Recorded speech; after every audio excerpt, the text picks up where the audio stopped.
Everyone, I'm Rain Johnson Sidalere. In this video, we will talk about psychosocial development of Erik Erikson. Tandaan lamang natin si Erik Erikson ay isang German-American psychologist na ang focus ng turing nito ay pag-develop ng personalidad ng isang tao at kung paano niya matututunan ang social skill mula infant o pagkabata hanggang adult mula sa pagtanda. Ito ay may 8 stages. Sa bawat stages na ito ay makakaranas ng psychosocial crisis na maaaring makaapekto, positibo man o negatibo, sa personality development ng isang tao. So ngayon, simplehan lang natin ng diskusyon, no? At wag na tayo masyadong maging technical sa mga terms na gagamitin natin. So let's begin with infancy stage. Ang age ng bata dito ay magmumula sa 0 hanggang sa 1 taong gulang. Dito magaganap ang trust versus mistrust, pagtitiwala o pagkawalan ng tiwala ng isang sanggol. Halimbawa sa pagkain. Magkakaroon lamang ng trust o pagtitiwala ang isang infant sa kanyang magulang o caregiver kapag consistent siyang pinapakain at sensitive siya sa food na isinusubo sa kanya. Kabaliktaran naman ito ang mistrust o pagkawala ng tiwala ng infant dito. Kapag ang magulang o caregiver ay inconsistent, pabaya, o di kaya ay insensitive sa food na pinapakain niya sa sanggol, dito maglilid ang pagkawala ng trust ng infant. Ngunit kapag ang stages na ito ay successful na naisagawa, maglilid ang tinatawag nating virtue of hope. Hope, ibig sabihin pag-asa dahil nakakaramdam ang infant dito ng pag-asa na trusted ang mga taong nasa paligid niya.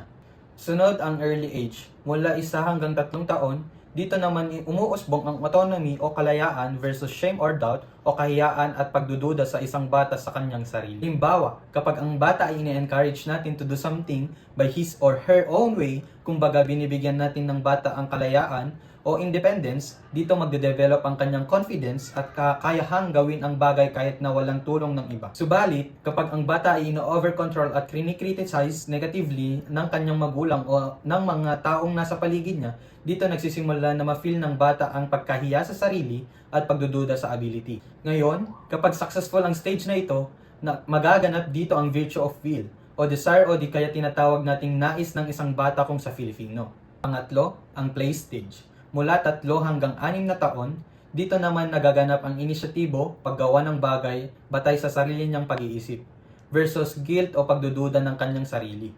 Halimbawa, sa gawaing bahay, kapag ang bata ay ine-encourage at sinusuportaan sa gawaing bahay, maglilit ito sa pagkakaroon ng initiative. Subalit kapag dinidiscourage mo ang bata na gawin ang gawaing bahay independently, ito naman ay magre-resulta ng guilt o pagdududa ng bata sa kanyang kakayahan. However, kapag successful ang stage na ito, magbubunga ng virtue of purpose o kaalaman niya sa kanyang layunin sa buhay o kung papaano niya gawin ang isang bagay through his or her initiative. Pang-apat ay ang tinatawag nating school age, mula 7 hanggang 10 taon. Dito naman nagaganap ang industry o kakayahan ng isang bagay versus inferiority o walang kakayahan sa isang bagay. Halimbawa, sa paaralan, kapag ang bata ay in-encourage ng magulang at guro na i-develop ang kanyang kakayahan, makakabuo ng tinatawag na industry o competence. However, kapag ang bata ay nakareceive ng negative feedback plus hindi hinaya ang gawin ang kanyang skill, makakaramdam ang bata ng tinatawag na inferiority o kahinaan sa kanyang kakayahan.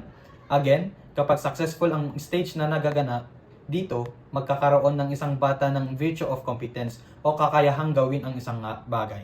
Pang-5, adolescent stage. Mula 12 hanggang 18 years old, dito maglalaban sina identity or pagkakakilanlan versus role confusion o kalituhan sa gambanin. Halimbawa, kapag ang magulang ng isang adolescent ay binibigyang kalayaan ang anak to identify his or her interests, values, o di kaya ay go sa buhay, ay makakatulong sa kanilang pagkatao ay mag-create ito ng tinatawag nating pag-alam sa kanyang identity. Samantala, kapag ang adolescent ay nakakaranas ng restriction mula sa kanilang magulang to explore something, this will sa tinatawag nating role confusion o kalituhan sa pag-identify ng kanilang purpose o landas sa buhay maging ang kanilang personal identity. Ngunit kapag ang stages na ito ay successful na naisagawa, magbubunga ng tinatawag nating virtue of fidelity. Ibig sabihin dito ng fidelity ay pagtanggap sa iba kahit mayroong ideological differences o pagkakaiba sa paniniwala. Pang-6 ay ang early adulthood. Mula 19 to 29 years old, magaganap dito ang intimacy o pagkakaroon ng close relationship with others versus isolation o pag-iisa.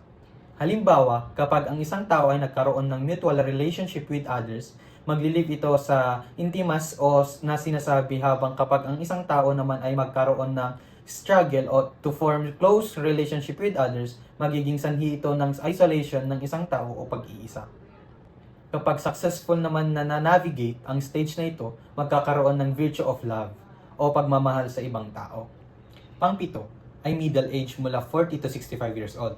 Dito naglalaban sila generative from the word generate o makakagawa o makabuo ng mahalagang contribution sa mundo versus stagnation o pagiging unproductive.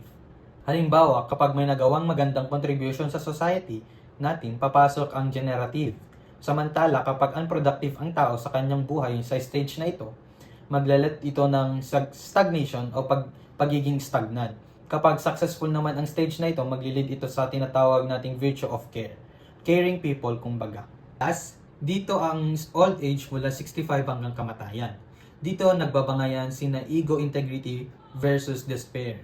Kapag na-fulfill mo ang tinatawag na meaning of life, katulad ng walang regret sa buhay, ay maaaring matamo mo ang tinatawag nating ego integrity. Samantala, kung poor decisions ka sa buhay, nagkaroon ng regret sa past o kinoconsider nila ang buhay nila as a failure, ibig sabihin nito ang tao dito ay disappear or desperada. Subalit kapag successful ang stage na ito, maglilid ng wisdom o karunungan sa isang tao, hindi sa meaningful things na ginawa niya sa kanyang buhay. Hanggang dyan lamang po ang video natin. Sana may natutunan tayo sa araw na to. Maraming salamat.